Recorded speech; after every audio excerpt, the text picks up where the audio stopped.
¿Conocés los planes de salud de Andar, la obra social de los viajantes vendedores? Planes para empleados en relación de dependencia, monotributistas y particulares. Solicita un asesor comercial al 0810-345-0184.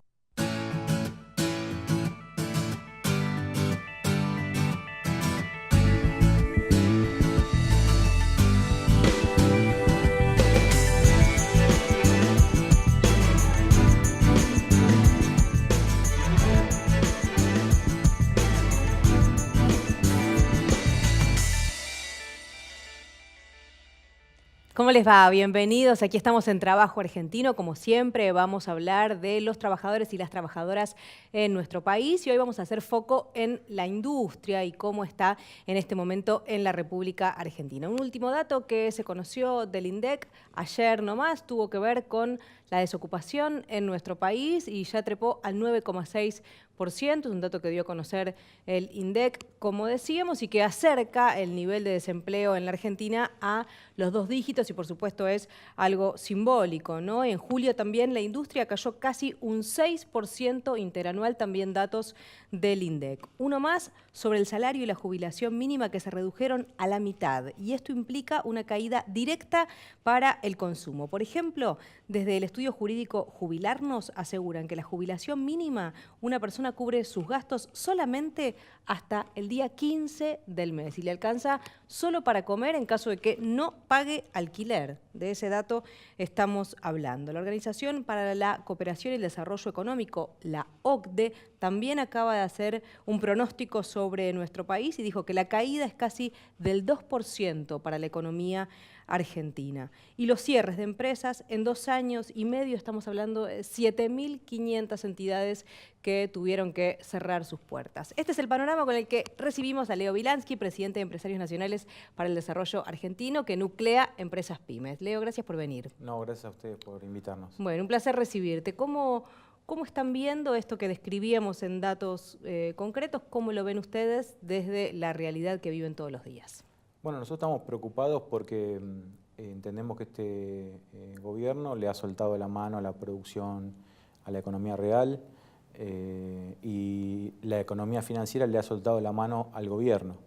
Entonces estamos en una dislocación y una puja que se ve en el mercado entre el mercado financiero, que ha devaluado nuestra moneda un 100% en un año. Exacto. Es algo terrible para un país, para la soberanía, para la política monetaria, económica, y el gobierno que ha puesto foco ante esa situación totalmente en la cuestión macroeconómica y ha olvidado la cuestión de la economía cotidiana de todos los días, a tal punto que tuvo que revivir con esos elementos que usan los Dart Electroshock, los doctores, el programa Precios Cuidados, que ya estaba casi frío. Y que ellos venían diciendo que aparte no les gustaban ese tipo de programas, que no tenían que ver con la política que impulsaban. No creen en el control de precios, textualmente dicen ellos, y tuvieron que revivirlo porque la harina se triplicó en el precio, el pan también un 250% aumentó este año. Entonces, no solo cae el mercado interno en términos generales, sino que los alimentos más básicos de la mesa de los argentinos están a precios inaccesibles, vos lo decías recién, para los jubilados, pero para la población en general corre las mismas.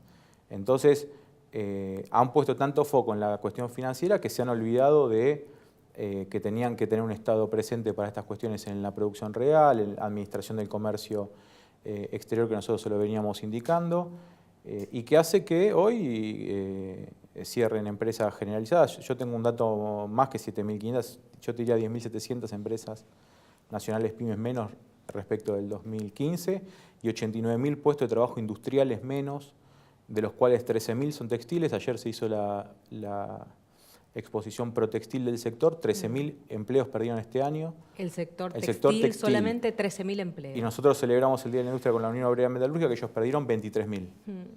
Qué terrible es esto, ¿no? Porque estamos hablando de toda gente que son cifras, números, ¿no? Pero cada uno es una historia, cada uno es una familia. Hay gente que, en su mayoría, en una situación de crisis, ¿a dónde va a pedir trabajo? Hay gente que se cae del sistema y que por los próximos meses, por lo menos, es muy poco probable que logre una reinserción laboral. Sí, estamos ante una recesión que va a sobrevivir el 2018, quiero ser claro con esto.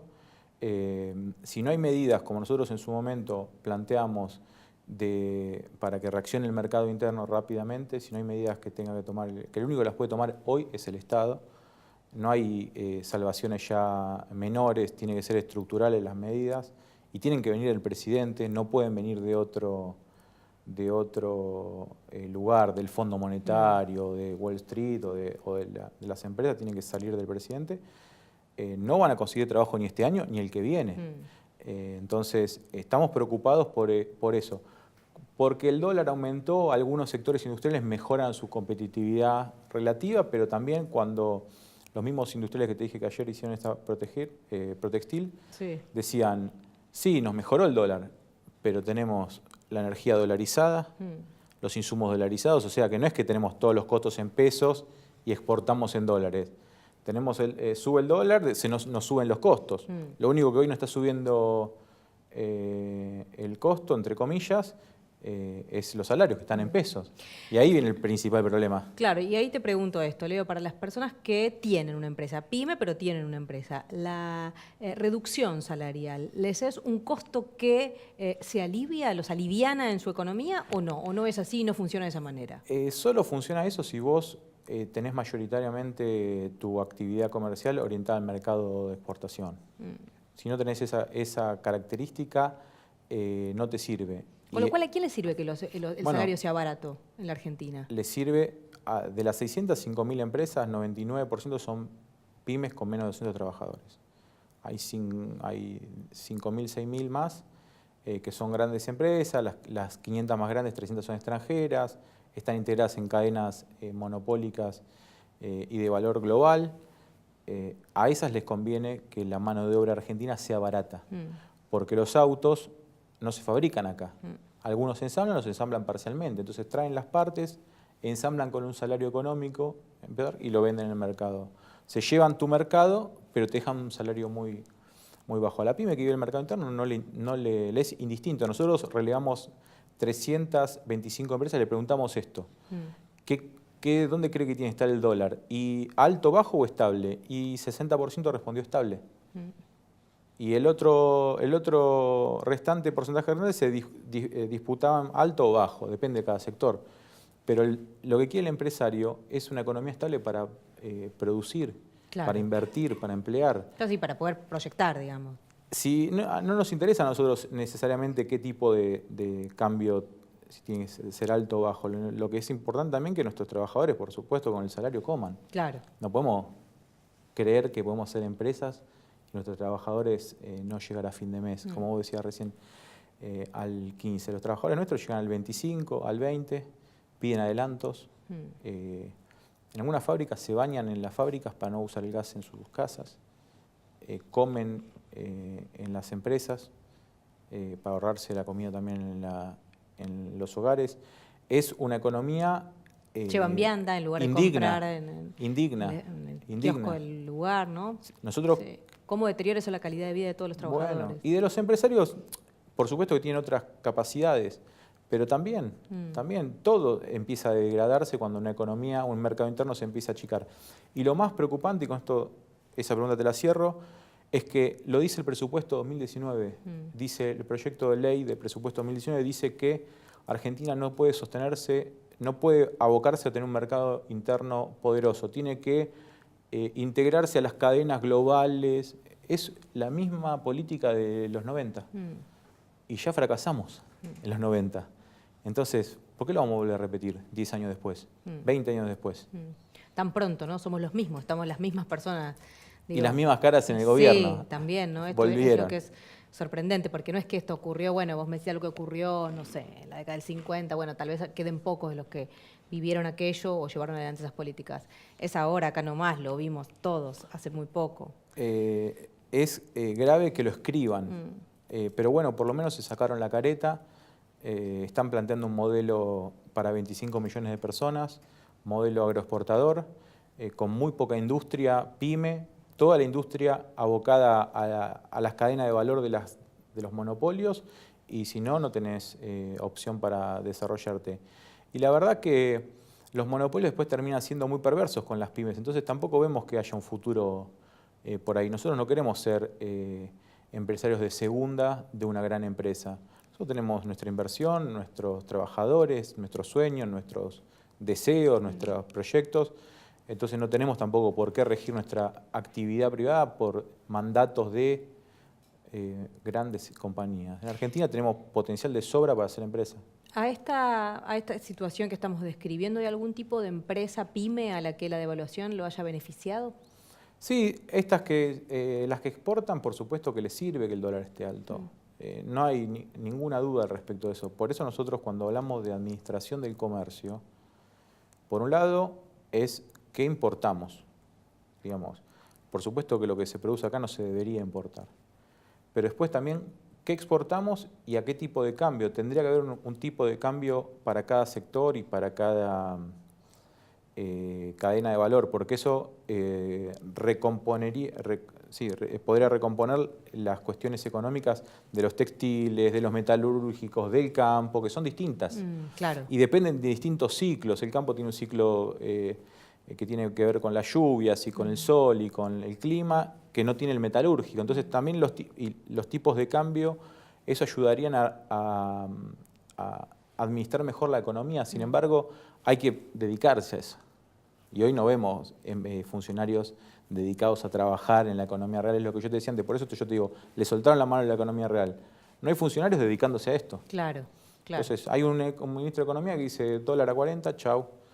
El que se salvó, salvó, y el que se fundió, se fundió. Y esto de las últimas horas que estuvo pasando de que el dólar baja un peso, aparece algo de inversión, por supuesto financiera, no real en la economía real, sino algo de bonos que el gobierno logra colocar para sacar la plata de las LEVAX y logra vender un bono en dólares, digamos, con una renta altísima y que pareciera, digamos, de algún modo, para algún sector por lo menos, cambiar el ánimo, o por lo menos para los funcionarios del gobierno. ¿Modifica algo la vida de todos nosotros o implica una mejora relativa de algunos días por lo menos o no? El dólar está, entre comillas, estable porque en los últimos 3-4 días el Banco Central quemó 1.000 millones de dólares nuestros de las reservas. Si no pusiera esa plata, se dispararía. Entonces, el dólar calmo que vos planteás, estable, que genera certidumbre o que va creciendo, es cuando el mercado libremente compra y vende y el tipo de cambio se mantiene más o menos ordenado. O sea que ni siquiera es que estamos en un punto de equilibrio genuino del mercado. No, está sostenido artificialmente por el Banco Central sin ninguna duda. Hay que ver las reservas cómo cayeron abajo de 50.000 millones de dólares, que era un nivel, meta que tenía. Claro. Nunca vamos a bajar de este límite, y que el gobierno anterior del kirchnerismo siempre estuvo por debajo, y por eso lo castigaron. Como que alguien hizo una fórmula mágica que el Banco Central tiene que tener la billetera 50.000 millones, no puede tener 40.000. Bueno, claro. Se cayó de ese límite. Entonces, si el FMI ponga lo que ponga, si seguimos este ritmo, vamos a llegar al punto de no tener las reservas disponibles para sostener el tipo de cambio. Y ahí sí el mercado, cuando sabe que estás entregado, va a fondo. Me preocupa mucho el tema tarifas, Leo, lo hemos charlado en alguna otra oportunidad, lo he charlado hace poco, por ejemplo, con una persona en un kiosco que me decía, me vinieron 7.000 pesos un día, 9.000 pesos el mes siguiente, más el alquiler, y estamos hablando de una persona que administra un kiosco, digamos, ¿cómo junta? Y le cortaron la luz, ¿no? Por ejemplo, me contó este escenario. Yo pensaba, ¿cómo sale alguien que tiene, tal vez ni siquiera empleados, pero él mismo es el sostén de familia con un pequeño comercio que tiene? ¿Cómo sale de una situación así? El tema tarifas en términos de discusión es una ya discusión perdida. O sea, no recapacitaron en su momento. Pasó lo que dijimos que iba a pasar, que la gente iba a dejar de comer para pagar los servicios. Y bueno, las empresas están haciendo malabares, piden créditos para pagar los servicios de luz. Pero también las tasas son altísimas en este momento. Sí, 60%. Ayer me contaba un industrial textil que el banco, si se pasa de descubierto, un descubierto es una forma de decir si usa más de lo que puede mover en la cuenta del banco, 90% de interés le cobraba. Claro. Eso de acuerdo, y si no era con acuerdo, 120. Te decía, las pymes están pidiendo créditos para pagar los Adelantos, servicios. me decías, los trabajadores piden adelantos. Pero la gente se está empezando a colgar de la luz. Sí. Está empezando a... Dar vuelta a medidores. Para sobrevivir. O sea, estamos yendo a la Argentina, aunque no le guste al presidente, hacia una economía más precaria, más informal, más indigna. Y eso es lo que le decíamos, no es por acá, este no es el camino para el desarrollo, es por otro lado. Lo que pasa es que cuando adentro tienen pujas de poder tan fuertes en el gobierno que terminan beneficiando al poder fáctico, que son los bancos, los agroexportadores, porque tampoco los pequeños productores del campo le está yendo bien. No, claro. Cierran 2 tambos por día. ¿A vos te parece que un empresario, un productor lechero que se levanta a las 4 de la mañana para trabajar, tenga que fundir en la Argentina de las vacas y de la leche? Claro. Entonces, esos deberían ser pymes que nosotros deberíamos cuidar como si fuesen oro. Y sin embargo, cierran 2 tambos por día y nadie dice nada. Estamos preocupados. Ahora, ya no hay batallas sectoriales. O vamos todos juntos hacia un modelo nuevo de producción y trabajo en el año 2019, o vamos a quedar tirados al lado de la ruta, trabajadores y pymes por igual. ¿Y te parece posible, Leo, eso? ¿Te parece porque un reagrupamiento de los distintos sectores, de la producción, de la industria, de los sindicatos, que puedan decir, bueno, de esta manera no podemos seguir adelante? ¿Te parece, lo ves, lo vislumbrás? A eso pregunto, ¿no? Si te parece, si es un objetivo que te gustaría. Yo creo que es una tarea que se tendría que haber hecho hace una década, esa. No se hizo. Desde fuera del Estado, la unión entre la producción y el trabajo, entre los trabajadores organizados y los empresarios nacionales, se tendría que haber hecho hace una década. Bueno, se está empezando a hacer ahora. No importa incluso si lo podemos lograr o no, no importa. Lo importante es que se esté trabajando para eso, porque lo necesitamos. Como país, si queremos encontrar el desarrollo, necesitamos que la riqueza salga de la producción. No va a salir del software o de la revolución 4.0, 5.0. Cada vez va más rápido ese contador. Hace unos años era 2.0, ahora es 8.0. Sí. No sale de ahí la riqueza, sale de la producción de las transformaciones de nuestra materia prima, del agregado de valor de las máquinas, la incorporación de la tecnología a las máquinas, de poder abastecernos nosotros mismos de aviones, trenes, barcos. Fíjate que hoy estamos discutiendo si un astillero puede ser o no puede ser un barco. Sí. Una locura. ¿Y cuánto se va a pagar de multa si no se cumple con eso que se había prometido otro país? Estamos dando discusiones que me parece que tendrían que haber estado saldadas en la Argentina, en esta Argentina moderna. Por supuesto que no se dio, pero por estas cosas que vos planteabas. Vamos a seguir trabajando. Nosotros estamos trabajando con espacios sindicales, la corriente federal, festejamos el día, entre comillas, festejamos el Día de la Industria con la Unión Obrera Metalúrgica. Para nosotros el lugar de construcción política es ahí. Si lo logramos, bien, tendremos un modelo nacional de desarrollo productivo más rápido. Si no lo logramos, bueno, iremos ante cada intento acumulando más fuerza porque no hay otro lugar donde ir. El pyme que se funde, si quiere sobrevivir, va a tener que venir acá. Claro. Si no, aislado de un espacio que lo resguarde, va a estar agredido por el mercado como está sufriendo hoy, con cierres, con caída de rentabilidad. Los pymes están, también quiero decirlo, desorientados, porque creo que lo hablamos en algún momento, han apoyado a este gobierno y los defraudó. Entonces, en realidad... No solamente los pymes, ¿no? Digo, se escucha mucho esto de... Yo no esperaba que esto ocurriera. Sí, es lo que yo sí, más el conozco sector que vos representás, por supuesto, pero es generalizado esto que estás relatando. Los defraudó. Bueno, nosotros tenemos una propuesta que no va a defraudar porque nunca la unidad entre el trabajo y la producción dejó tirado un pequeño empresario. Al revés, siempre nosotros hicimos nuestro futuro, nuestras casas, nos fuimos de vacaciones a partir de que nuestros trabajadores también lograron riqueza, producir. Entonces, lo nuestro sí es una propuesta de país a largo plazo. Leo, vos decías, nosotros hemos ido a plantearle al gobierno, al Estado, lo que había que hacer, no ocurrió. Hemos descrito la situación en la que están hoy las industrias y las industrias PYME en la Argentina. En esta situación de crisis, ¿qué se podría hacer para, aunque sea un manotazo de abogado, pero bueno, revertirlo de alguna manera? ¿Qué debería hacer el Estado? Como país, sí. el presidente. Esto que vos decías, digo, lo único que quede es que el Estado lo haga. Tiene que agarrar y romper el acuerdo con el fondo. Y segundo, a partir de esa libertad, porque perdimos libertad al firmar el acuerdo con el fondo para tomar decisiones políticas, decretar un aumento del salario registrado del 35%. Del 35%, ¿escuchaste? Escuché. Es una locura. Vos sí, se lo utopía, sí, claro. Vos se lo planteás a un empresario pyme que hoy tiene que aumentar el salario del 35% y se suicida. Claro. Ahora, si todas las empresas aumentan el 35% los salarios, estamos amplificando de manera estructural el mercado interno, que son nuestros clientes. Claro. Entonces, el día 1 pagamos salarios, por decir una manera, del mes anterior que nos cuesta, no sé qué, pero el día 5 ya empezamos a vender.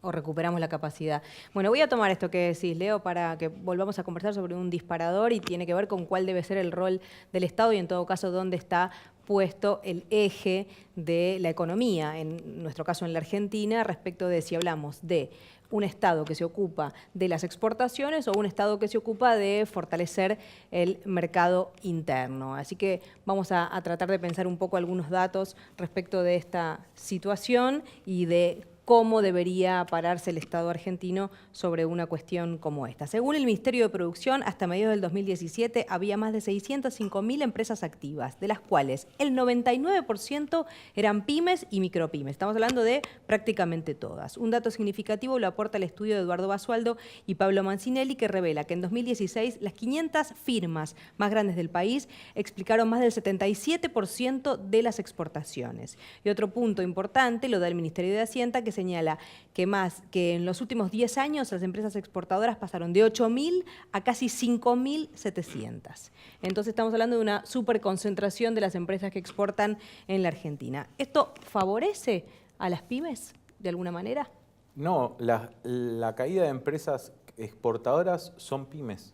Son pymes que antes se apoyaban en el mercado interno a partir de esa fortaleza y distribuían muchos costos ahí, entonces te permitía un remanente mandarlo al exterior de manera competitiva. Entonces también traías dólares, te hacías de dólares del mundo. Cuando se te cae el mercado interno no puedes sostener ni una cosa ni la otra. Y ante esta disyuntiva, digamos, ¿a dónde debería orientarse el Estado? ¿Hacia sí sostener la exportación o hacia sí sostener el mercado interno? Lo que pasa que ¿Qué mirada tienen ustedes? Hay un mensaje que es impreciso, imperfecto o directamente demagógico por parte del gobierno. Propone exportar, pero en los últimos 60 días aumentó dos veces los impuestos a las pymes industriales exportadoras. 2 veces.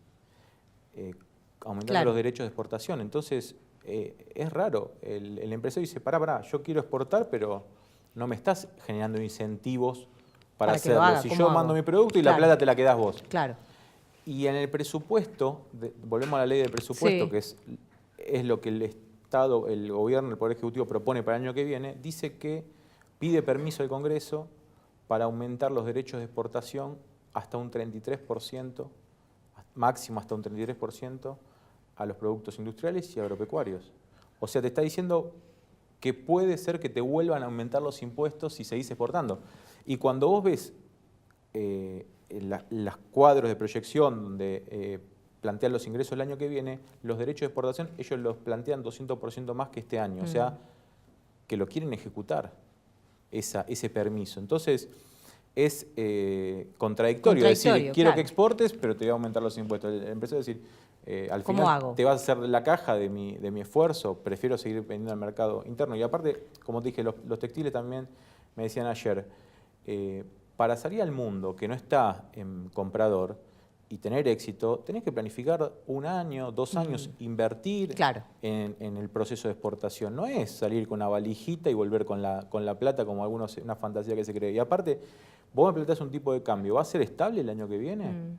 ¿Me vas a generar certidumbre para que yo los dólares que traiga valgan lo mismo que valen hoy? O sea, ¿voy a poder pensar a largo plazo o a mediano plazo? Y la verdad que no. Claro, cuando este gobierno era oposición siempre decía no hay reglas claras y ese es el problema. Los empresarios no tienen reglas claras, entonces hoy no tenemos reglas claras. Los únicos que tienen reglas claras en Argentina son los grandes grupos industriales que hoy están importando todos. Léase las industrias automotriz. La industria automotriz importa el 70% de lo que, 70-80% de lo que produce. Entonces, a ellos les conviene este tipo de cuestiones porque también tienen un mercado cautivo. Yo no puedo fabricar autos, por ejemplo. Claro. O sea, hay una cosa media rara, hay un proteccionismo para algunos. ¿Y los mismos que exportan son los que importan? No necesariamente, pero exportan menos empresas. Vos lo dijiste, 6.000 y algo este año. Sí. Que en el 2015 eran 10.700. Entonces tampoco cumplieron esto de ir al mundo. Las que importan son muchas más. Son muchas más. Por eso está cayendo la balanza comercial de manera abrumadora. Tenemos 6.000 millones de dólares de pérdida. Porque hay un montón de empresas que están importando, que ya no producen, y nadie está exportando al mundo. ¿Y las importaciones qué implican para el mercado interno, Leo? Ahora ustedes concretamente, digamos. Las importaciones tienen que ver con... vos pensás que el mundo tiene muchos polos industriales, mucha tecnología dispersa, entonces, ¿quién no quisiera traer el mejor producto de su mercado al menor precio? Claro. Cualquiera. Entonces te encontrás con un sudeste asiático que tiene mucha tecnología, mucho desarrollo, con precios muy abajo. Ahora, nadie le pregunta si le pagan salario, carga social y vacaciones a los trabajadores del sudeste asiático. Entonces, si el Estado te permite con un WhatsApp poder importarlo, vos lo traes. Sí, pero lo que pasa es que uno tampoco ve que esto que ellos abrieron las importaciones y que permitió el ingreso de estas cuestiones, que como se suponía que ahora iba a ser la tecnología baratísima, no pasó tampoco. No es que ahora de golpe es baratísimo, que todo el mundo puede tener el teléfono que quiere o la computadora que necesita para su casa. No pasó. No. Los electrónicos que eran el leading case, ahora están más caros que en 2015 en pesos. No pasó porque no entienden que el mercado interno es la base de esas correcciones. Vos no podés destruir eso para aplicar otro modelo. Vos tenés que construir sobre lo construido. Necesitas mantener el poder adquisitivo de la gente para que vayan comprendiendo que hay unas cosas que sí había que importarlas y no fabricarlas acá, pero en un mercado creciente que se expande y demás. Cuando no estamos en recesión, todas esas teorías vuelan por los aires, sirven, que es claro. lo que se demostró en estos 1000 días de Mauricio Macri, que han fracasado. Todas las promesas que hicieron no la cumplieron. Volver al mundo, el supermercado del mundo, la inflación lo más fácil de controlar, el dólar blue para justificar que el dólar está a 40, te dicen que el dólar blue estaba a 15. Sí. ¿Viste? Sí. Pero incluso si estaba a 15, a 40 es una locura. Sí, por supuesto. Entonces, Leo, sí. nos hemos quedado sin tiempo. Bueno, te Gracias. agradezco por darle voz a las empresas nacionales. Por favor, a eso nos dedicamos también porque forman parte del trabajo en la Argentina. Muchas gracias. No, gracias a vos. Leo Vilansky estuvo con nosotros. Gracias por habernos acompañado. Nos reencontramos en 7 días. Esto es Trabajo Argentino. OSADEF, la obra social de empleados de farmacia. Para más información, ingresá a www.adef.org.ar o llamanos al 0800-345-0299. OSADEF, tu obra social.